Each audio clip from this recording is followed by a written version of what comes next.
día a todos, nuestra audiencia, esa audiencia tan bonita que vamos a tener en este programa que se llama Historias de Músicos. Porque aquí lo que vamos a contar son anécdotas, los grandes logros, las vivencias, las grandes experiencias, las anécdotas y la forma como cada uno de estos grandes personajes que nos acompañan han engrandecido el folclore a través de todo su talento. Hoy tenemos un invitado de lujo.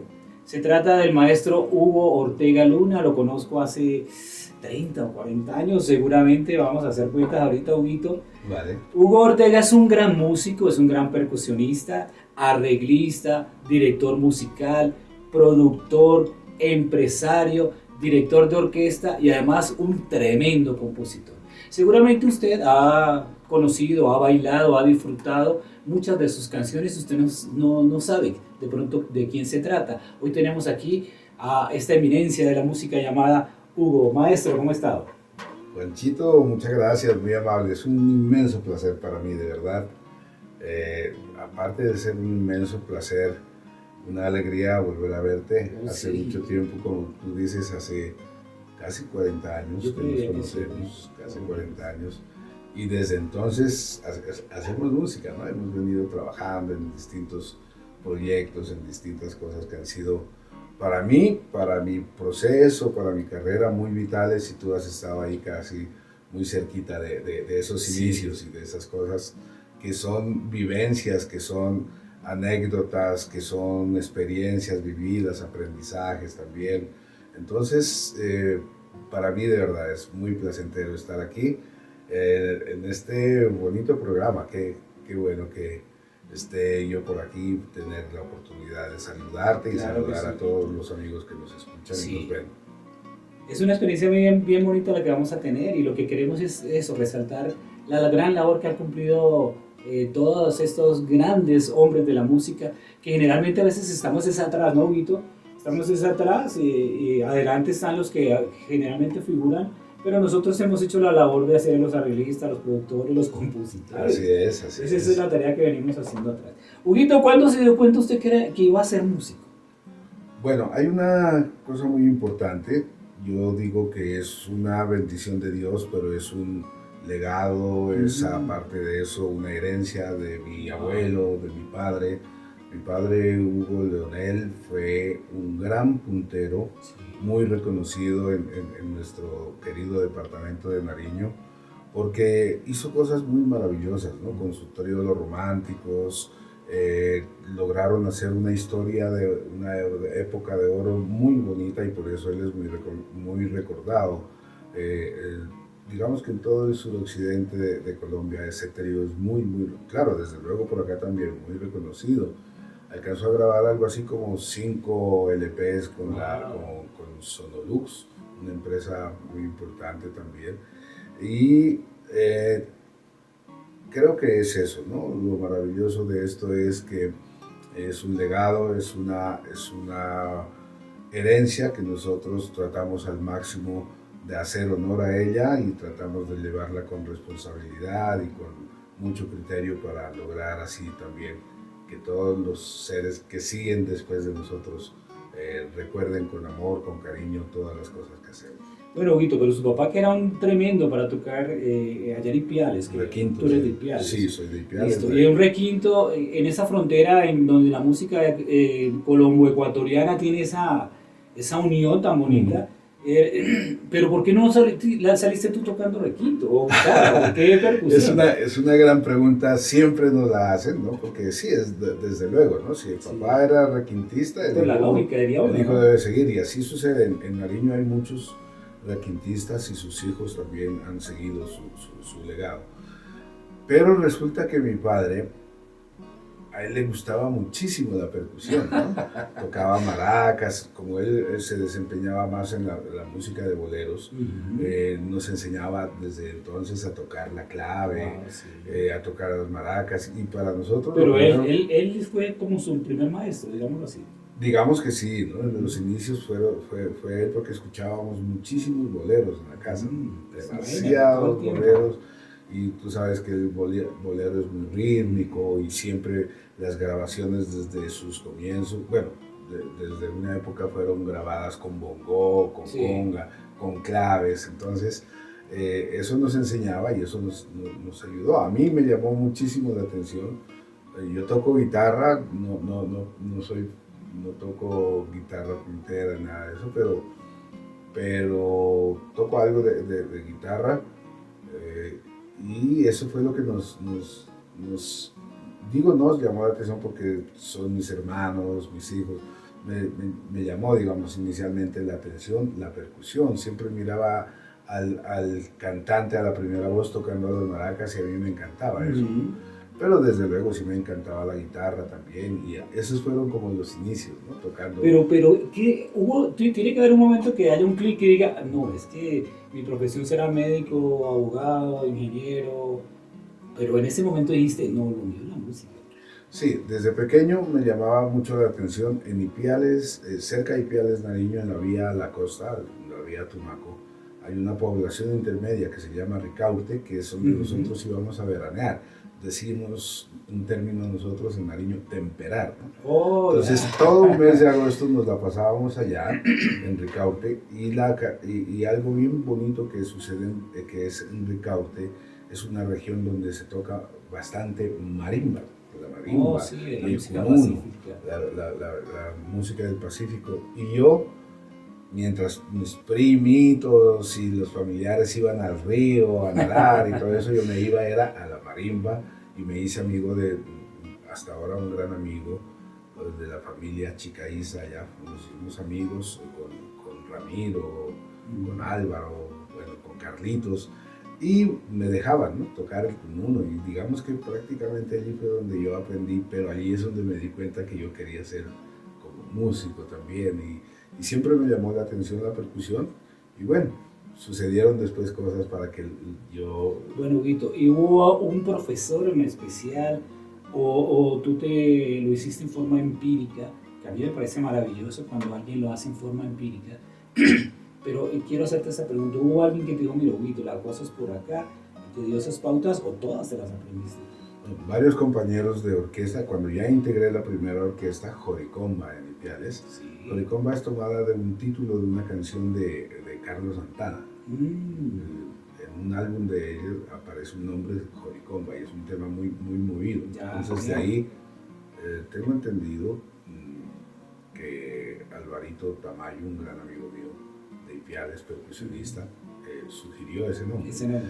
Entonces yo toqué con esta orquesta Joricomba, pero allí habían, para mí, pues, buenos maestros, ¿no? Un gran amigo, Ruales, Álvaro Parra, y otros amigos con los que iba aprendiendo, ¿no? Iba mirando cómo tocaban, hacía preguntas. En fin. Entonces esa fue mi forma. Ellos te iban botando datos y todo lo demás. Pero la más importante, creo yo, es que mi padre era administrador del club bancario en Ipiales, y él, pues, era un tremendo coleccionista de música también, ¿no? Y entonces, música por toda la... Ajá, él sabía a los melómanos, él ponía a los clientes a gozar, decimos nosotros, ¿no? Porque cuando entraba al sitio, mi papá ya sabía qué tema le gustaba, le colocaba, y esa gente se emocionaba. Yo aprendí con eso, y siempre compraba a mi papá, como parte de, o sea, una rutina, digamos, semanal, comprar LPs, ¿no? Después o sea, con la canasta familiar siempre comprar música de eso, y tenía una colección inmensa de música, y desde luego yo me la pasaba escuchar y coloqué música y aprendiendo. Acuérdate que los créditos, ¿no? Eso para nosotros fue fundamental. Lástima que se perdió esa parte. Lástima que se perdió esa parte, sí. Yo me leía todo el EP, y uno sabía quién es, cómo es, cuándo lo grabaron, cómo lo grabaron, pero teníamos una limitante que es distinta a la de ahora, ¿no? Que los músicos escuchan y pueden ver, ¿no? Y hasta los patrones rítmicos. Pero antes nosotros, por ejemplo, cuando yo escuchaba algunos temas de folk y sus tesos, los patrones que uno sí los escuchaba, pero no sabía cómo tocarlos. Entonces eso lo obligaba a uno a ir a las presentaciones de folk. Yo fui a todas las presentaciones de folk. Fue un referente de nosotros en esa época, el año 70, por ahí. 70, exactamente. Sí, fue un gran referente de fruto. Entonces aprendimos, ¿no? Aprendimos a tocar escuchando, mirando a los compañeros, mirando orquestas que iban a Ipiales, en fin. Ese fue ¿Crees como el proceso. ¿Crees tú que por eso el fenómeno de los músicos pastusos tiene esa misma línea? Porque uno ve que el músico nariñense, no solo el pastuso, quiero hacer esa aclaración, la mayoría de esos músicos tienen un gran talento para la percusión, sobre todo. Bueno, para otros instrumentos, Sí. pero hemos visto, sobre todo en un fenómeno que después llegó a Bogotá, y era que la mayoría de los músicos que venían de Nariño tenían un feeling para tocar percusión. Para la percusión, ¿Por qué? sí. ¿Por qué, Huguito? Bueno, esa es también una pregunta que me la han hecho varias veces y creo que una definición exacta no la podría decir yo, pero también he tenido que investigar el por qué. De hecho, hice un bonito tratado sobre eso y tiene que ver muchísimo la parte de que nuestra región cómo está ubicada, ¿no? Nosotros estamos ubicados en una frontera donde recibimos información de varias partes, ¿no? Del norte, del sur y desde luego de la costa, ¿no? Entonces, del norte, imagínense, estábamos con Cali, ¿no? Siempre hay conexión, siempre iban músicos a Nariño, a Pasto sobre todo. Del sur, la parte del 6/8 también, la parte de los albazos, teníamos toda esa información y desde luego los músicos que fueron desarrollando esos procesos grandes, ¿no? Sí. El maestro Eddie Martínez y otros grandes maestros que vinieron desarrollando eso, que hacen que lo impulse a uno a seguir, ¿no? A admirar primero a los... Como puntos de referencia. Como puntos de referencia. Entonces, sobre todo los percusionistas mirábamos eso, había muchas orquestas y acceso a los instrumentos de percusión, porque al igual yo quiero hacer un reconocimiento, mira que en Nariño, en Pasto sobre todo, existían las fábricas de instrumentos de percusión, ¿no?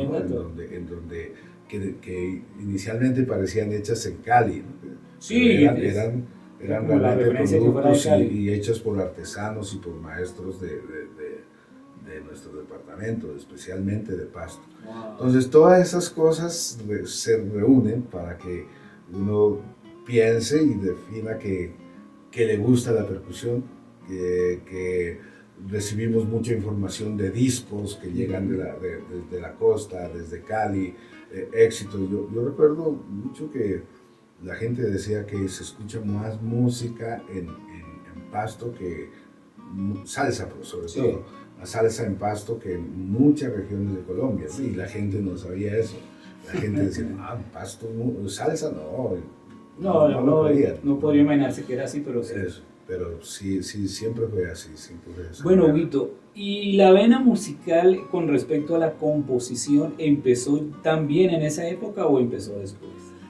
Sí, yo digo que en el colegio sucedió algo muy, muy bonito. Yo estudié en un colegio, ahora ya tiene otro nombre, pero se llamaba Colegio Nacional Sucre. Era un tremendo colegio en el que pues, somos orgullosos todos sus estudiantes de ese colegio.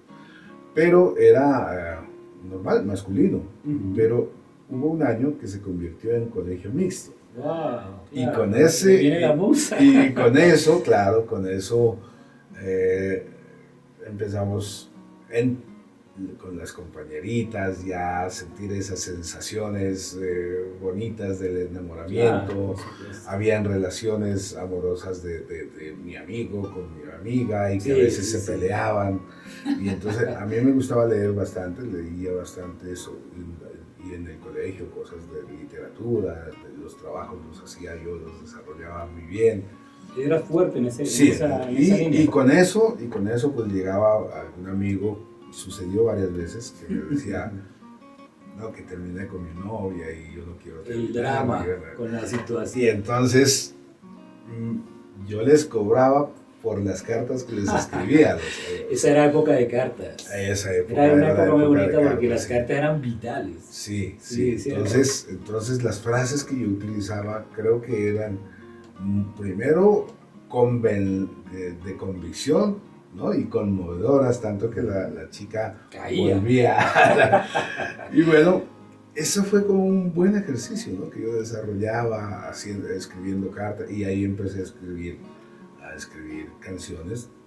Una de esas canciones participó en un festival de orquestas con una canción inédita, ganó, el premio era un disco sencillo de 45. Wow. Nunca supe qué pasó con ese premio, pues no era de tanto interés, ¿no? Y bueno, pero eso sucedió en Pasto, ya en Pasto. En Ipiales sucedió todo este proceso de las cartas de amor de los amigos para las novias.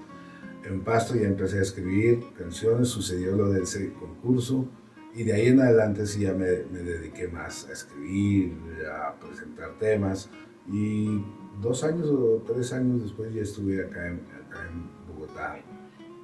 Vamos a hablar de Bogotá porque ese es un tema bien importante, ese lapso en el cual Hugo ya se transportó a Bogotá. En un momentico vamos a estar con ustedes nuevamente.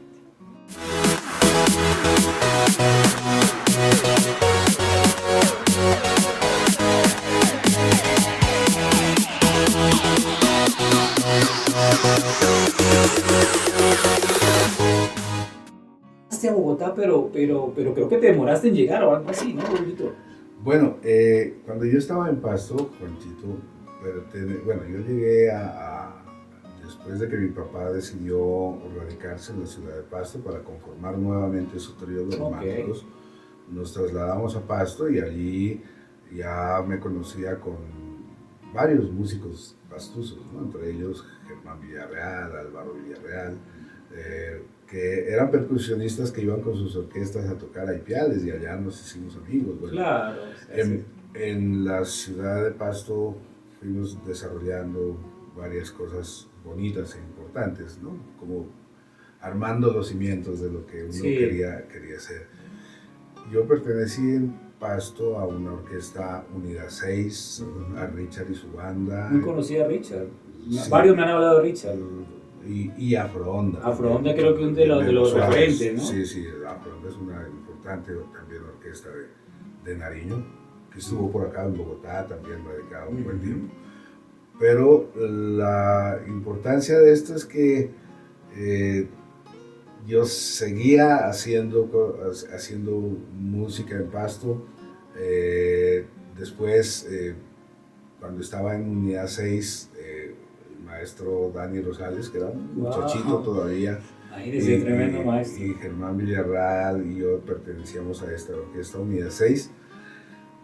Resulta que el hermano de Dani, Richard Rosales, que estudiaba música aquí en Bogotá, creo, viajó a un cumpleaños de la hermana en donde estábamos nosotros tocando con esta orquesta Unidad 6, y bueno, nos miró tocar y empezó a decirnos cosas bonitas que uno aspira y espera, ¿no? Que vámonos para Bogotá. Dan ganas de decir, wow, sí, voy por el camino. Sí, la idea era venir a integrar una gran agrupación aquí a Bogotá. En ese tiempo, Juanchito, yo ya estaba casado, ya tenía 2 hijos, tenía ya toda la responsabilidad. Sí, tenía un trabajo, y pensé que iba a ser muy fácil simplemente renunciar al trabajo y venirme a tocar, pero no, tenía que cumplir algunas especificaciones y obligaciones importantes, ¿no? Como cumplir un preaviso en el trabajo. Sí. Y en esos 15 días, bueno, ellos se vinieron, yo me quedé cumpliendo el preaviso.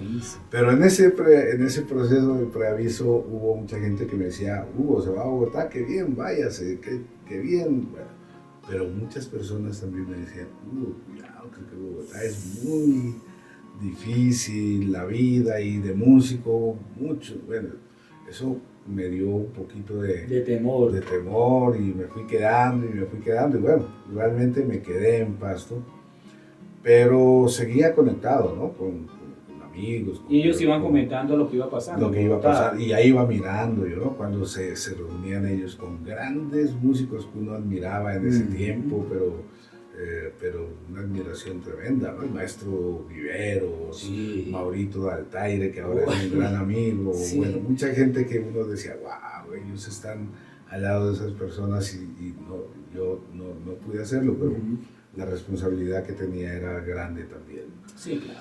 5 años después... Uy, tiempo velado. Sí, fue bastante. 5 años después ya decidí venirme a Bogotá. Buscamos, digo buscamos porque Germán me ayudó mucho, a una orquesta Dinastía, algo así. Dinastía de César Contreras, que era un cantante. Es homónimo del gran César Contreras de Yajé. Ah, sí, de César. Bueno, yo, la idea era venir a reemplazar a un gran músico también, Mauricio Murillo, que se iba de la orquesta, pero al fin nos dice el dueño de la orquesta, César, no, Mauricio decidió seguir en la orquesta y entonces yo quedé pues volando, ¿no? Y era una tremenda orquesta, yo sí, pude verla en varias ocasiones, la nómina que tenía, uy. Excelente, sí, yo recuerdo. Pues. Pero me quedé yo en el aire, ¿no? Y a punto de que pensé yo regresarme de nuevo a Ipiales, pero amigos, entre ellos especialmente Juanchito Chávez, que hoy es un gran percusionista también. Duda, también. Grande. Pues me dijo unas palabras bonitas, ¿no? Hugo, pues ya diste un paso adelante, ¿para qué te regresas? Y bueno, sí, ¿no? Pensé mucho. Me dijeron, entre nosotros te vamos a ayudar a conectarte con la gente, con los... Y así fue, yo me quedé, seguí buscando oportunidades, posibilidades. Sucedieron cosas bonitas allí, por ejemplo, un paso muy pequeño por una gran agrupación a la que ellos pertenecían, me refiero a Dani, Richard, Germán, los Bliston, que era una tremenda agrupación. Yo pasé por ahí un tiempo muy cortico, pero estando en un ensayo de esa agrupación, fue que el maestro Luis Galindo fue como a entregarles unos arreglos a ellos y allí me vio tocar, entonces me llamó, me recomendaron y desde ahí fue que hice una prueba para los Alfa 8 y seguí durante 15 años con esta orquesta. Pero antes sucedieron cosas bonitas. Sí, porque ahí llega el momento en que con Hugo nos conocemos. Así es, y eso es muy importante comentarlo. Me parece a mí que, aparte de que es una vivencia, es una anécdota, es una experiencia y reúne cosas maravillosas que en ese tiempo lo miramos.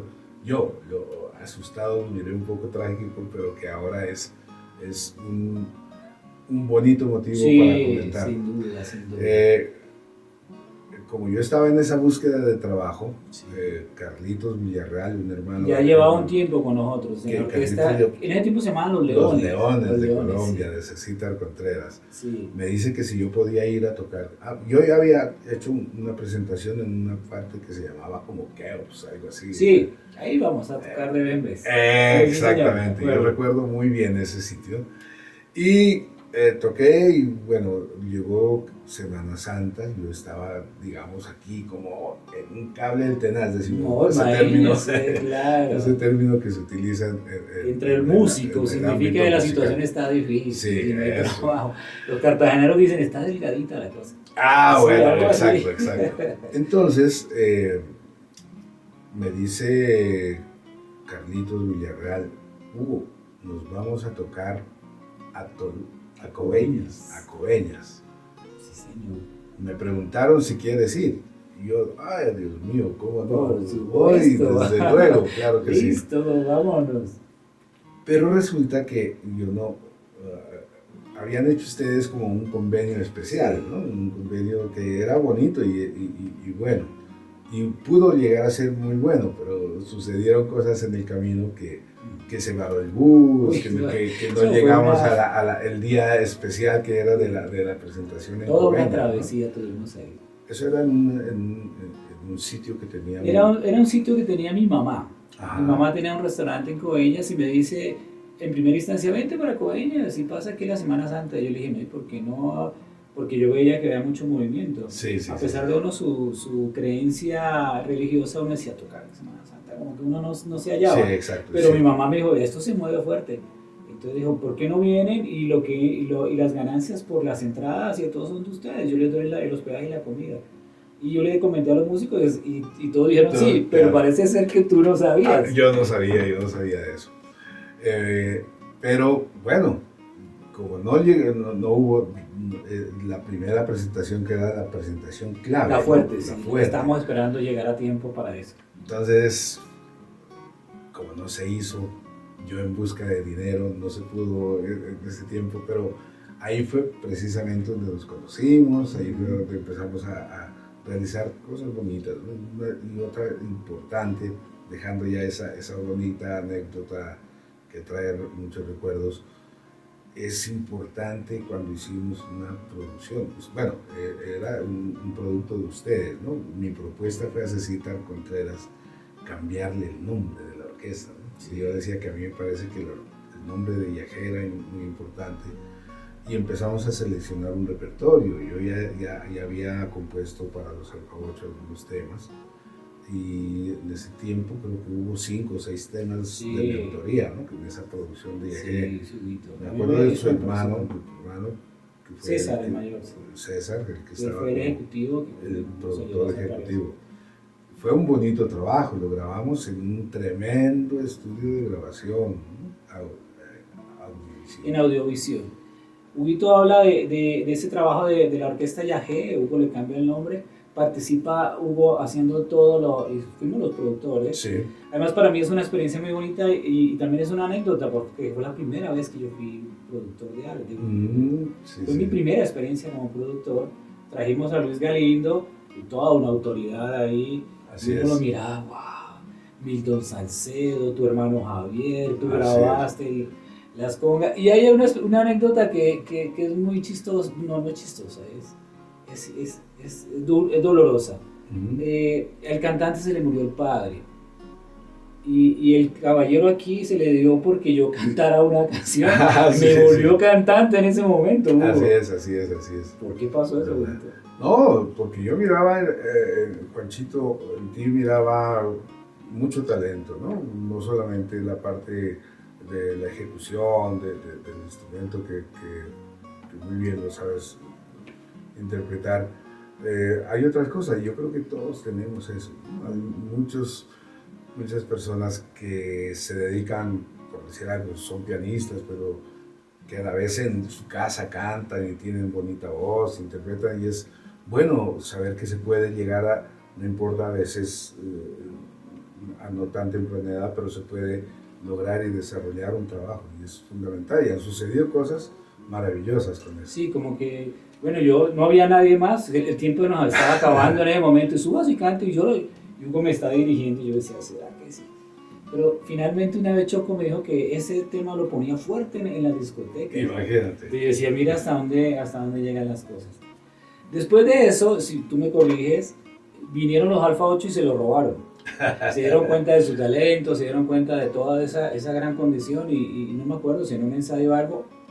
Y es que Alfa 8 era una de las orquestas más representativas, lo es hasta el día de hoy, de Bogotá. Y ahí creo que empieza a marcarte el éxito de tu carrera, ¿no, Hugo? Sí, realmente sí, así es, porque me dieron la oportunidad, busqué yo también esa oportunidad, a veces con esos altibajos, ¿no? De que la gente no cree en uno, muchos compañeros de la orquesta, que cuando yo entré ya habían unos personajes que ya estaban como cimentados como buenos músicos, entonces pienso que tenían tal vez criterio, ¿no? Para decir qué va, qué no va, qué hacer o qué no hacer. Pero yo luchaba contra eso y contra ellos. Fue un poquito duro al principio, pero bueno, escogieron un tema, entre el maestro Galindo, Ricardo, escogieron un tema. El primer tema lo grabamos con una gran empresa disquera, Codiscos, el tema El Artista. Fuimos a Medellín a grabar. Wow, la mayoría de la orquesta grabamos en Codiscos. Y grabamos ese tema, El Artista. ¿De tu autoría? Interpretado por Carlitos Cardona. Wow. Charlie Cardona. Otro que también se robaron de los Leones. De los Leones, sí. Sí. Y después de eso, ya por ahí en el año 85, como el 90 más o menos, Ricardo Bustos de los Alfa 8 me dice, bueno, vamos a volver a grabar, ¿qué tienes por ahí? Entonces ya me preguntó, ¿no? Yo dije, bueno. Qué bueno que te estaban sí, dando sí.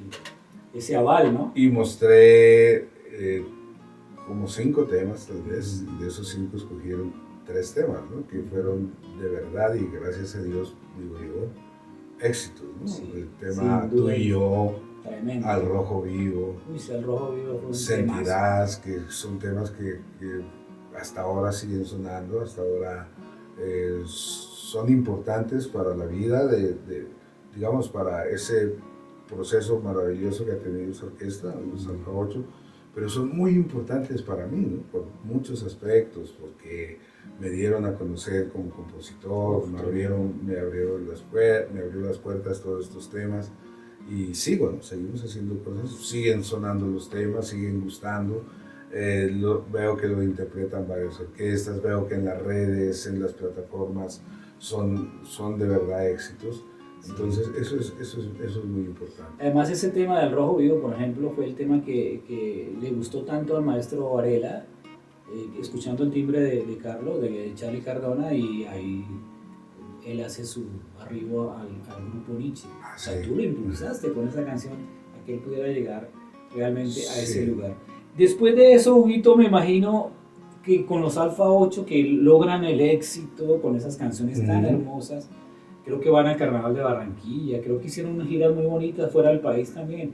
¿Dónde estuvieron? ¿Qué cosas maravillosas sucedieron contigo en ese lapso de tiempo? Bueno, una gran empresa de aquí hizo una gira especial con los Fantasmas del Caribe. Oh, sí, están pegados. Bueno, y ahí iban los Alfa 8 y otros artistas, ¿no? Y ahí iban los Alfa 8, entonces íbamos a Cali, a Medellín, estuvimos, la orquesta Fronda ganó un Congo de Oro en Barranquilla, muy importante. Realmente no era con un tema mío, ¿no? Sino como en ese tiempo, la orquesta, como tal. Con todo respeto a los tiempos de hoy, pero en ese tiempo ganarse un Congo de Oro era ganarse un Congo de Oro.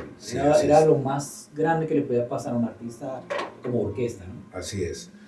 Y bueno, gracias a los éxitos de los temas, gracias a que se dio a conocer la música de los Alfa 8 en distintas latitudes, viajamos una gira bien bonita por Estados Unidos y de ahí nuevamente a Europa. Luego en poquitos días regresamos nuevamente a cumplir unos compromisos. Maravilloso para mí, ¿no? Esa experiencia.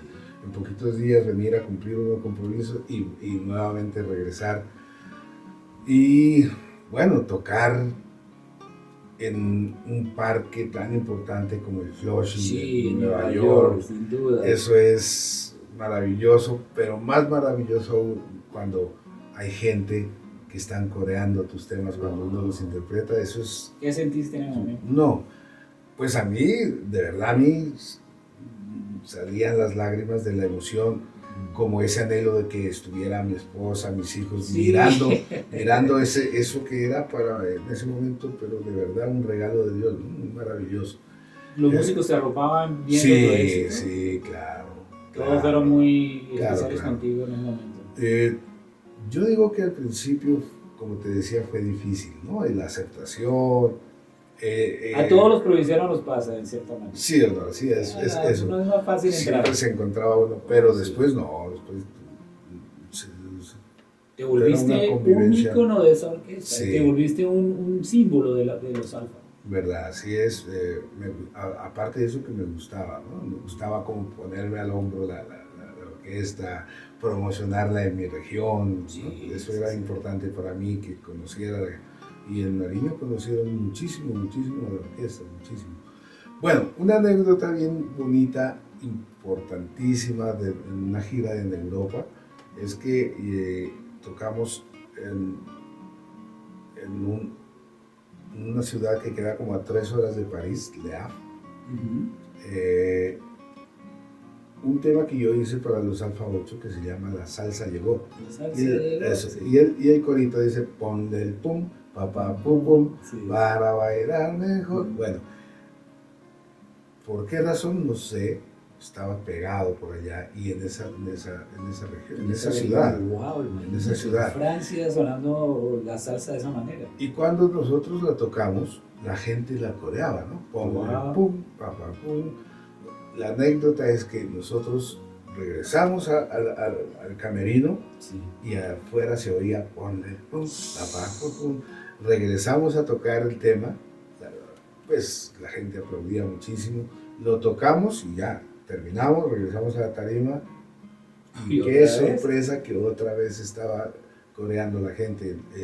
Ya el empresario estaba destapando una botella grandísima de champán para brindar, pero dijo, muchachos, no brindemos en este momento porque toca volver a salir. Esa anécdota es muy importante. No, es impresionante. Yo estuve hace poco con los 50 de Joselito en Pasto, ya habíamos ido en otros años, y si algo me causó una sensación tan hermosa, porque yo me alegro de los triunfos de mis compañeros, porque yo conozco a Hugo desde que llegó a Bogotá, y las luchas que hemos tenido y todo porque cada quien busca llegar a lo más alto. Pero ese día que veía las bandas de los pueblos, los grupos, las emisoras, la gente cantando una canción tan icónica como es el Trompo Sarandengue. Hay otras más, ¿no? Sí. Que tú has hecho que han sido muy importantes para allá, pero creo que esa fue tremenda, tema de Feria de Cali, uno de los discos más impresionantes del lugar. Yo me sentí feliz bien oyéndolo. Ese es de mi amigo, decía yo. La composición de mi amigo. Gracias, Conchito. Huguito, ¿cómo nació esa canción? Esta canción la grabamos con una gran agrupación, una importante agrupación, Sol Barniz. Sí, señor.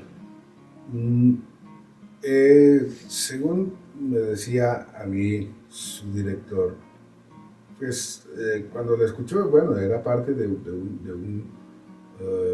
un listado de temas que vamos a grabar, ¿no? O sea, entre los 10 temas estaba ese tema, o sea, metamos ese tema que se llama el Trompo Sarandengue, a ver qué pasa.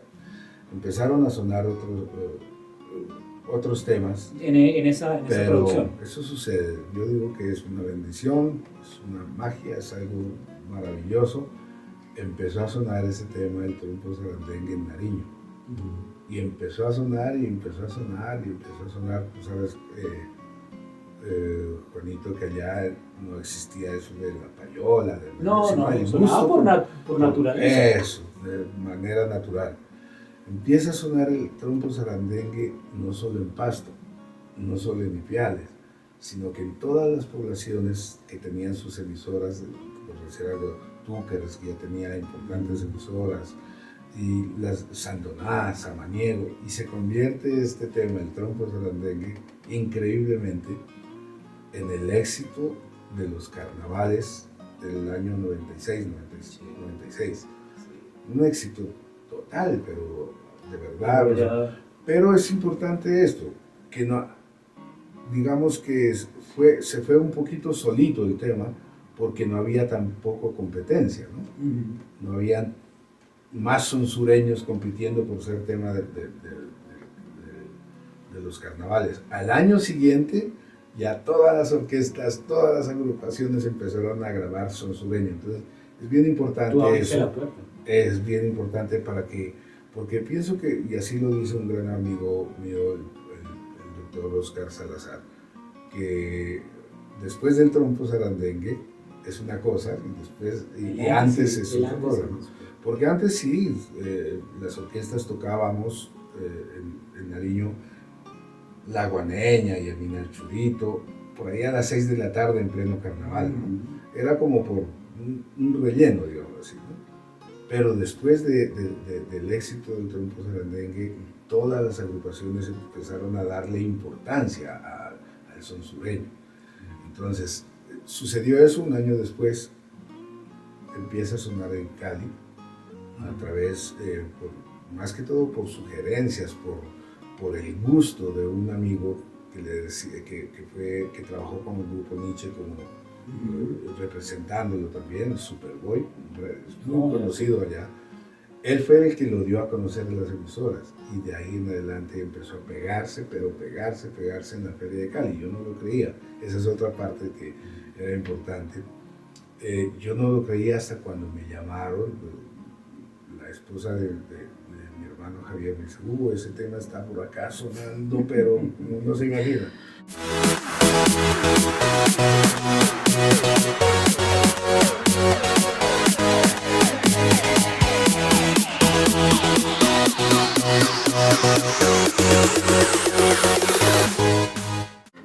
Bueno, qué momentos tan bonitos hemos vivido con el maestro Hugo Ortega. Qué bueno que ustedes sepan la trayectoria. Seguramente, como les decía, ustedes han disfrutado muchas de las canciones del maestro y de pronto no saben que son de él. Seguramente cuando usted está viendo fútbol no sabe que hay una canción que dice la pasión del fútbol, sí. Es el maestro el que creó esa canción y que nosotros en cada mundial y en cada transmisión de una cadena televisiva era el éxito casi siempre. Qué bueno verte que el Consejo te entregó un premio especial por todo el Consejo de Bogotá le ha entregado un premio hace poco al maestro por todo su reconocimiento, por toda su labor en Bogotá. ¿Cómo te sentiste en un día, Huguito? No, yo digo que todos los reconocimientos, al contrario, aparte de que lo impulsan a uno, se convierten en una gran responsabilidad, ¿no? Yo creo que también esos premios que le otorgan, esas distinciones, hacen que uno primero valore su trabajo, pero segundo también lo comprometen a seguir adelante, ¿no? Haciendo las cosas bien, haciendo las cosas con responsabilidad, correctamente, siendo leales al legado, siendo leales a la herencia que tenemos y seguir un camino de la mejor forma posible, haciendo música, que es lo que sabemos hacer. Eso es importante. Entonces, bien bonito fue para mí. Bueno, hay un premio importante en Nariño también, es el Correo del Sur. Yo he recibido 2 o 3 veces esa distinción. La Universidad Santo Tomás también hizo una bonita distinción a través de un gran maestro Rodríguez. Varias cosas de emisoras también de Nariño. En Cali recibiste un premio. En Cali los premios Cristo Rey también, sí, el año pasado fue bien importante para mí. Y del Consejo de Bogotá también, a través de la concejal Kena Rivadeneira, fue importantísimo también y como lo digo, hace que uno, aparte de esa emoción, de esa sensación, de ese engrandecimiento hacia uno, le llena el espíritu de cosas para seguir haciendo cosas maravillosas en la medida de lo posible, ¿no? Y hasta cuando se lo permitan, pues hacer cosas de la mejor manera.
Bueno, muchísimas gracias. Estas historias de músicos. Y sí que hemos tenido una historia bien bonita y espero que ustedes la puedan replicar en gran manera porque esto hace parte de lo que vamos a tratar de documentar con respecto a los grandes maestros que Dios nos ha puesto aquí en nuestra hermosa patria, en Colombia.